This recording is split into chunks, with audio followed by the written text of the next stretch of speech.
Welcome to Round Hill Radio. Through our conversations, we discover the holy and the ordinary, look for moments of grace and peace, and redefine what we talk about. We talk about faith. Good morning, Ed. Good morning, Leslie. Welcome back to the studio. Yes, I'm so excited. It's fabulous. We're back. Yeah. Keen-eyed viewers will notice that we turned 90 degrees.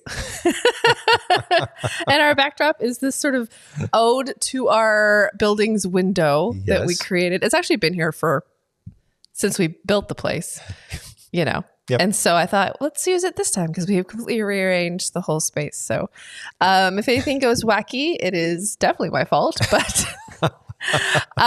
we're excited to be back in our space, excited to be in the same room recording again. It's great. It feels nice. Beautiful space. Yeah, it works out. Well great. done. Yes. Thank you to everybody that has been working so hard to make this possible. Thank you. Today we are talking about humility is our theme for the month of March. So we're halfway through and I wouldn't have thought halfway through, what an obvious place to put humility. Right. It was waiting for us at the turn. Yeah. So why do you think it works in this halfway spot? Yeah. So here we are 6 months into this series, What Matters Most, and we bump up against humility. And actually, it might be just right because I read a few different articles this past week about humility. I've been looking at a couple of books. And the comment is that humility is what makes all the virtues possible, which is interesting. It is interesting. Can we define humility a little bit? Please. Yes, it's a big concept. It is a big concept. I feel like it is often potentially maybe misused. Yes. Or misunderstood. Right. If you will. Yeah. So start us off. So yeah, good point. And we had a wonderful discussion recently. We have a Let's Talk About group, and that group launched itself by asking the question raising the topic. Let's talk about humility. And we started off by saying, so what is it not? Yeah. Right. Because it can be confused with some things.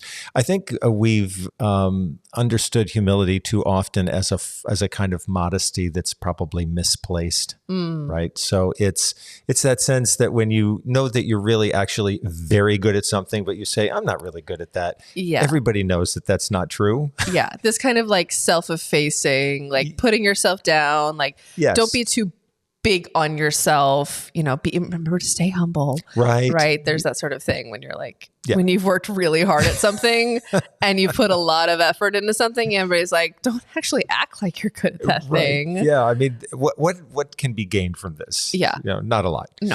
And I am fascinated by the Dickens character in David Copperfield, Uriah Heep, who describes himself as a very humble person. Not just humble, but very humble. Very humble. And he is not humble. Very clear that he just uses humility to manipulate other people. He's the best at being humble. Right? Absolutely. Yeah. So it twists it around. So I think we got to beat on the fact that humility is not false modesty. That's insincerity, and that's not helpful to anyone. And the other thing about humility, I think that sometimes people feel that they're being humble when it's like, oh, no, don't pay attention to me. I'm just going to fade here into the back of the room. And I don't think that, playing to the world that way is helpful, because I think we have gifts, we have strengths, we may have been born with them, or we have developed them over time. And there's nothing to be gained by pretending that they're not there. Okay. And so that's not false modesty. I mean, people may really be genuinely feeling, look, I don't want to be up at the front here. Yeah. I want other people to get their sense in the limelight, which is fine. But it's also totally appropriate for someone to be standing, up for the kinds of gifts and strengths that they have. Jesus, after all, said, I am the light of the world. I'm sorry, but that's a pretty forthright statement. And I don't think he was worried about anyone saying, that wasn't a very humble thing to say. Right. So I think that there's plenty of that, good, healthy self-affirmation. I think we know that there's a line at some point that we cross where now people are saying, oh, that's not healthy self-affirmation anymore. That's just that person talking about themselves. So it's like the difference, between like being confident and being maybe boastful. I think that's perfect. Right. Yes. Yeah. And we do sense about the boastful person, there's the eye rolling and, oh, here we go again. Right. But with a person saying, no, I'm capable capable of doing this thing. You've asked me to do it and I can do it. I'm confident. That gives everybody else confidence. And sometimes when someone sort of withdraws their attention or support, you feel like, whoa, are they still part of the team? Why did they push their chair all the way to the back of the room when everybody else was asked to come in and be part of the circle? Yeah. So I think those are two examples of what humility is not. Right. Is that helpful? I think we're narrowing it down. We're getting there. We're getting there. I'm into it. No, I really like it because we're taking away the sort of those negative, at least the negative relationship I have with the term. Yes. When you're just told just to be humble and hide your confidence and don't actually act like you're good at something. Right. When you work really hard for being good at something. So then what is humility? So what is it? I knew we'd have to come clean about it at some point. Yes. So one of the things that I think about humility is that first of all, it's an appropriate claiming of your powers in a way that also makes us attentive to the powers of everyone else around us. So I think about it not as relinquishment of power, but power sharing. So that everybody has a chance to say, yes, I see how I can contribute to this project, right? Which is kind of odd because that's probably not what people think about when they think about humility, right? First of all. But I think that's the way that it's probably used in the context of the Gospels, the religious tradition that we have. So that's one thing, that humility is, as you said, it's confidence in oneself and it's giving other people the chance to also express their gifts. So it's the both and I don't think that's often talked about when we talk about humility. So I'm hearing that it's about knowing what you're good at, feeling confident in that, and then also knowing and celebrating what other people are good at. Exactly. That my being good at something doesn't mean you're not good at something. Correct. But we can all have our strengths and we can all bring those to the table, and having humility is acknowledging that in other people and celebrating that. Yes. And I think people often associate one quality with humility, and that's great listening. I think so here's another thing about humility in terms of what it is. I think it's actually a deep sense of curiosity. Like, what are you about? What's going on in you? And what could you bring to this process? And that means that I'm setting aside for the moment my own interests, my own desire to speak, whatever it might be. And I'm more interested in what's going on in the room around me. I think a great example of that humility is that there's a certain occupation in our country called community organizer. And community organizers are usually hired maybe by a neighborhood, for example, in an urban area where they're facing a problem. They don't quite know how to face it. So they'll hire a community organizer to come in and say, help us to figure out how to respond to this challenge. The community organizer will never suggest anything to do. The ironclad rule of community organizing is never do for other people what they can do for themselves. Oh, interesting. And I think that's a great example of humility. Yeah. Even if they come in and say, I know exactly what these people ought to be doing, they won't say a word. What they will do is that they will conduct at least 100 one-on-one conversations. And what they're looking for is the community leadership. They're looking for people who don't see themselves as leaders, but could have a tremendous role to play in what needs to be done. So I think that's another great example of humility that combines curiosity and listening and respect for other people's gifts. And maybe the word that could be used that wraps all those together is the word reverence, to have reverence for someone else. Yeah. And if you want to push it as far as we can push it, it means having all of those things towards people whose views are not aligned with ours at all. Well, let's not get carried away. Just saying. No, I think it's a really, really good point, right? Extending that to a full love thy neighbor situation. Yes. Yeah. And I think that that's probably the nth degree of humility. And one of the things that we observe, I think about our country, though our country is probably not the only one experiencing this, is that the absence of that kind of humility, especially at the higher levels, often of political leadership. Sure. We're looking for someone who's really committed to working, in bipartisan ways, working as a collective, a good team player, someone who's respectful and civil. Those are all humility qualities. Yeah. And that's, I think we're feeling more and more, people are feeling that that's missing from the national seen. And that's why it's more and more important for communities of faith to elevate qualities like humility and say, look, we are actually capable of this. So that's kind of what's I have to say, I didn't think I would find something so wonderfully subversive about humility today. Right? I'm enjoying this very much. This idea that like we could change the world with embracing something so humble, right? If you will. I love that. I love that there's so much power in such a simple concept. Yeah. Yeah. I think one story that comes to mind about this, which illustrates the fact that humility is kind of who are we as a person when no one is looking, And I just remember this story that came across, I think it was in the New York Times a couple of years ago, about a young man who was hired by his school. He was still a student, and he was hired by his school to help out the janitorial staff. So they were working with him. And the janitor came in one day and there was nobody left in the school. And he happened to look through one of the windows, and here's this young man down on his hands and knees and almost, to the point of polishing this floor with a toothbrush. Just really all in. Oh. Nobody was there. Nobody was observing him. He could have been doing other things, but instead he was absolutely faithful. And so actually that man who was head of the maintenance department for the school was asked by that young man to write one of his college recommendations. Oh, wow. And so he said, this is why you want this person around, because I know that when this man is doing his work, when no one is looking, he's still doing it at the highest possible level. Yeah. And I think that's also an example of just humility in the sense that I don't care if anybody's observing me right now. I'm going to do this the best way I possibly can. Yeah. It's a beautiful thing. I love that it's not necessarily the outward affirmation that's motivating you. Right. That it's just that sense of like doing what is right or doing what feels aligned with who the person you want to be is. All of those ideas. I think it's really, really fascinating. So as we're looking down the month, yes. What sort of other areas of humility are you looking forward to exploring? Well, one that has come to mind that is still something I'm trying to understand and articulate is the sense that we're often asking our questions here on our podcast about where do we see the holy in the ordinary, right?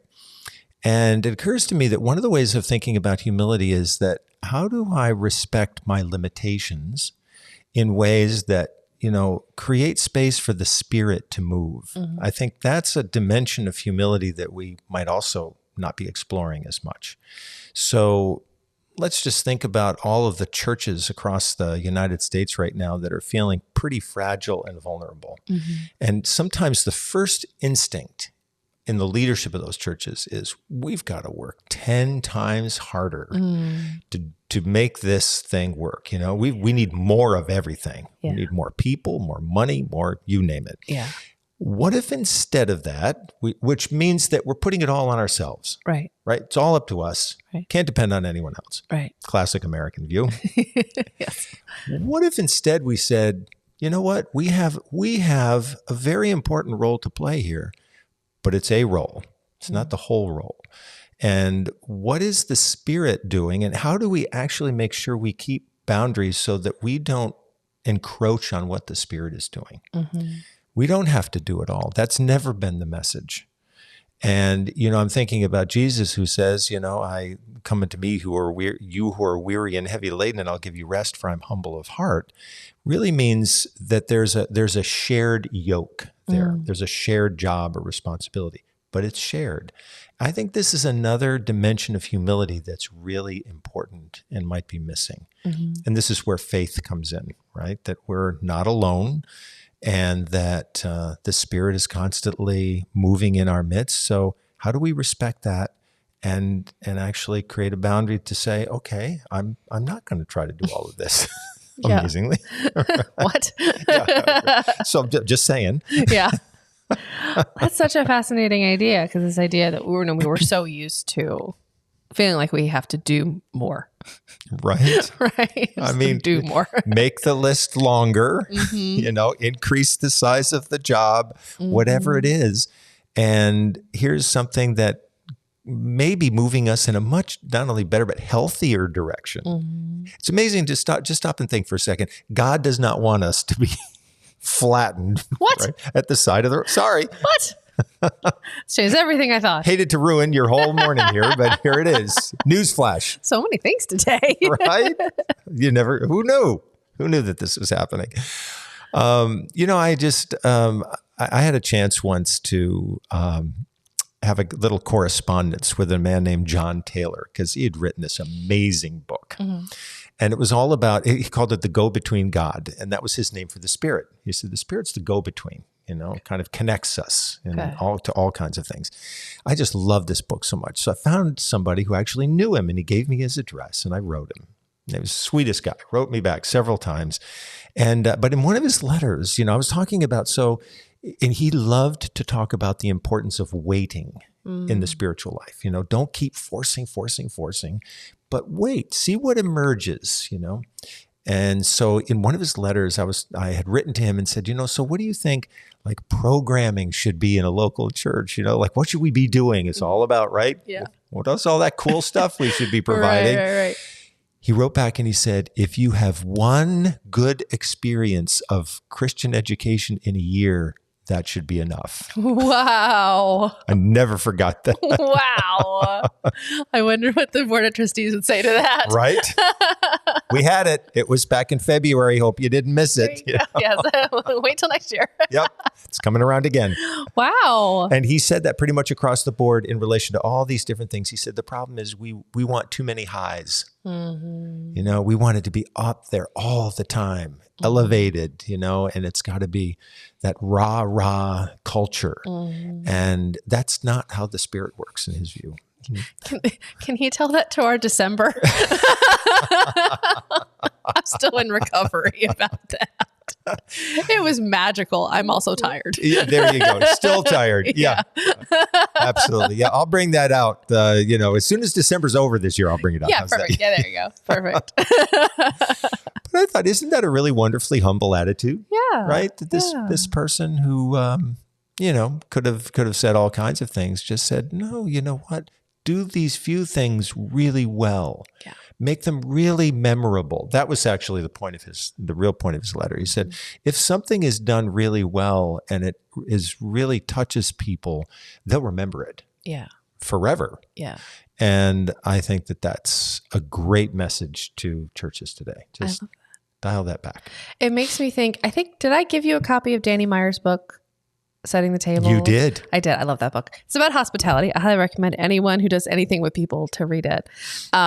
But the thing that always stuck with me was his father was in business. And the lesson he learned from his father was to not expand before it's basically necessary to do so. Interesting. Not when you think you should or when you want to, but wait until the last moment. Wow. To really expand. That's countercultural. It is completely. Yeah. And so when he started all these, Danny Meyer has his hospitality group, I think it's like 15 restaurants now. Oh, and all of Shake Shack.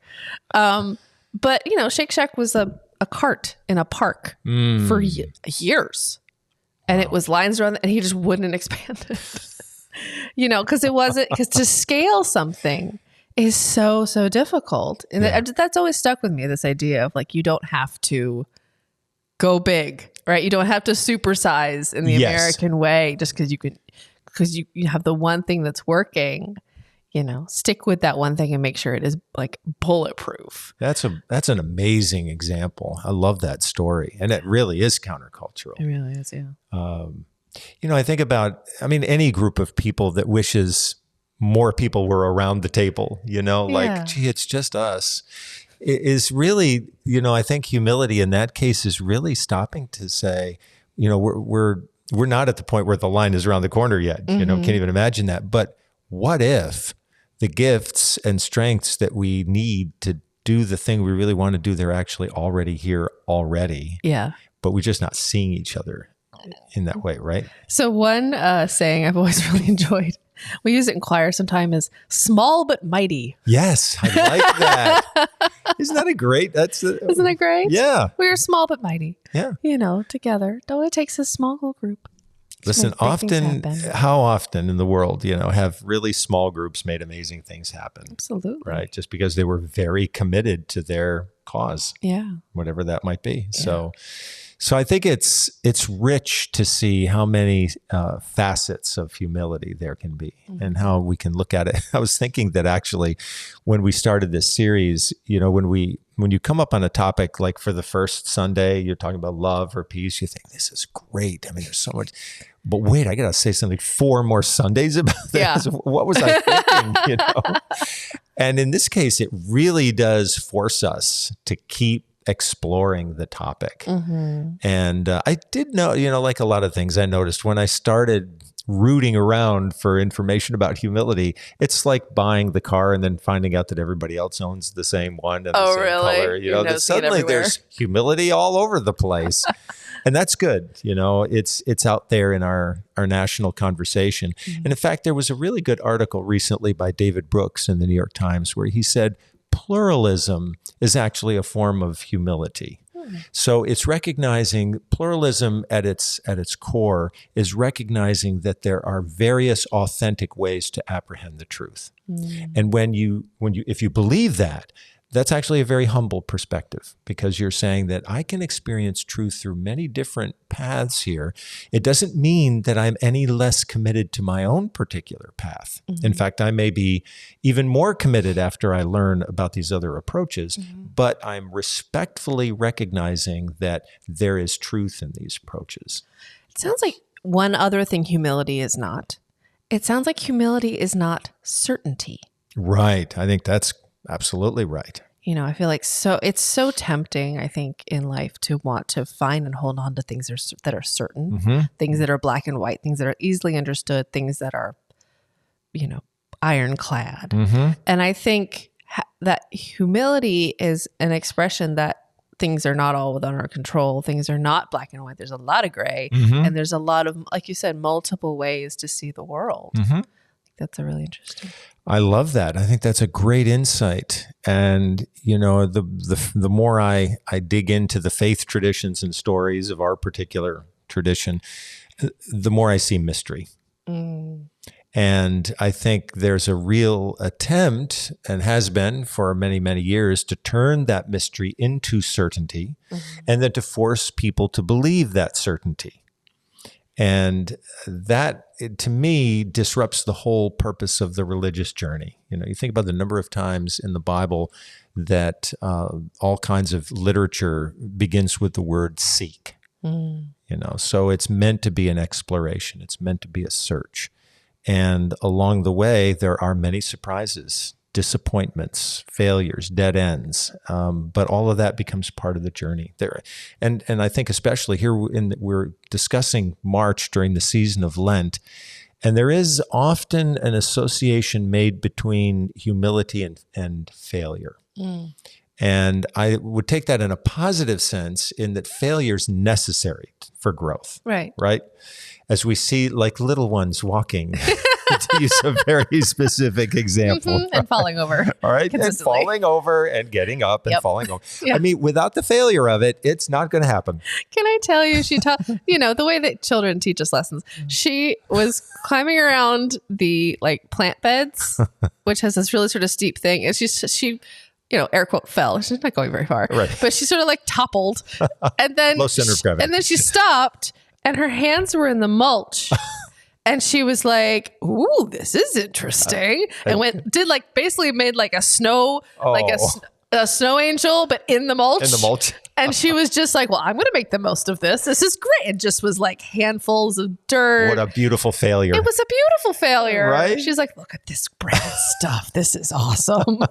She's also discovered moss. She's very into moss. Great. It's soft, it's green, and I can tear it off of rocks. Oh, all those textures. She's into it. She's fully into it. What a great example. Now, if we have the experience of falling and we stay on the ground to pound our fists, just can't believe I fell. This is ridiculous. Right. Yeah. Or if you say, well, you know what? While I'm down here, let's see what else is going on. Right? Basically. Yeah. She's completely unfazed by it. She's like, oh, I'm on the ground. Yeah. Interesting. Okay.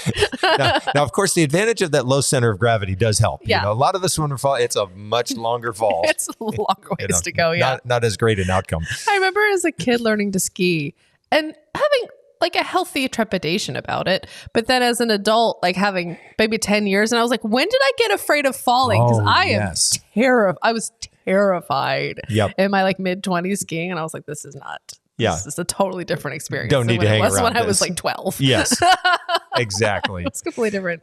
Well, hopefully we can have like the metaphorical falls, you know. Yes. And, yes. And, you know, I was just thinking about, speaking of that image, Richard Rohr has a great book about sort of the third half of life, which he calls falling upward. Nice. And I love that idea, like that. right? But it's sort of falling, you know, like in a good direction, you know, and that's what he was trying to talk about. But I think also that involves humility because it involves letting go of all the things that we may have been good at, successful at. And, you know, as people do get older and though it's not limited to age, the dangers of falling, right, become so real. And so we have to think about, you know, in the one sense, we're trying to protect ourselves from that.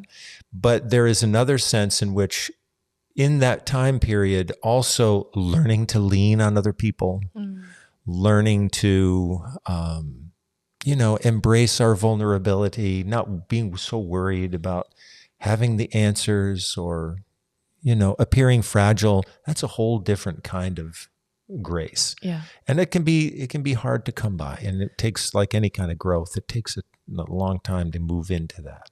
That's what I've always loved about our community, and I've said it once, I'll say it again, but I feel like we're all just kind of learning and growing together. I don't feel like there's a single person, and I mean this with so much love, I don't think there's a single person that walks around acting like they know everything. No, I would agree. You know, I mean, I know that starts from the top because of how you hold yourself and how you lead. And there's this idea of like, you know, some places claim to have all the answers and we're just here with more questions. Yeah. Right. You know, and I love that. Yeah. It makes you feel like you know, there's always more to learn, more to discover. There's always more love, you know, and I think that's wonderful. And I guess the sort of last comment I would make about this, I was driving home on a very important mission on Saturday, having successfully gotten donuts from Kneaded Bread in Port Chester. Nice job. Right. Well done. It's coming back, pretty relaxed, you know, feeling confident, but not too confident. You know, right. Job well done. and I noticed as I'm driving along Valley Drive that there's a car that stopped about 100 yards in front of me, like right in the middle of the road. Oh. And it looked like it sort of put its brakes on very quickly. And I thought, oh, I wonder what's going on. Is there something in the road or whatever? And then it stopped for a while and then it went on. And as I got closer, I could see this gargantuan hawk that is right on the side of the road, perched on a huge boulder with its morning breakfast. Oh my. Yeah, a squirrel. Oh, poor squirrel. Yeah. It's a circle of life. Yeah, I guess. Yeah. And so as I did what the car in front of me had done, which was to slow down and stop, you know, I'm looking behind me, there's nothing there. So I just sort of pulled over and I thought for sure this hawk will fly away. It did not fly away. In fact, it just kind of turned its head towards me. Like, you got a problem with this? Trying to eat here, buddy. Yeah, I mean, come on. And I even managed to back up the car a little bit until I was right next to it. Wow. Yeah. And it was just such a phenomenal moment because it's such a wild creature, you know. And then it got bored of me in about 2 seconds and picked up its breakfast and moved along. But, you know, for the rest of the day, I was thinking about that amazing scene and that creature and that, you know, all that goes along with that, what it means to be a hawk. And so I felt like my whole universe had been expanded, you know, and I think that being in the kind of community you're talking about, that's part of the joy of it. You feel like it's always expanding. We've discovered something, wow, that we never thought of before. And I think the humility in that is to recognize that that's probably something we didn't conjure ourselves, that we had help. And I think too that I'm so inspired by just how many people just continue learning and continue having such a deep curiosity about the world. I think it's inspiring. It is so inspiring. And, no matter the age, no matter life experience, whatnot, everyone's just, it feels like there's just a deep curiosity. Yeah. And I just think that's incredible. And I find that I want to grow up to be all these people. Me too. It's just amazing. It's just amazing. Well, I'm excited to talk more about humility. I'm a little cranky. There isn't a humility section of the hymnal because I've been leaning on those pretty hard for our sermon series, but I'll figure it out. Keep searching. Thank you. I'll stay humble. Stay humble. Stay curious. And we thank you all so much for joining us. Round Hill Radio is brought to you by the friends and members of Round Hill Community Church. For more information, please visit roundhillradio.org. If you enjoyed this podcast, there are a few things that you can do that would make a big difference to us. Like the video, subscribe if you aren't, and click the notification bell and select all. Thank you.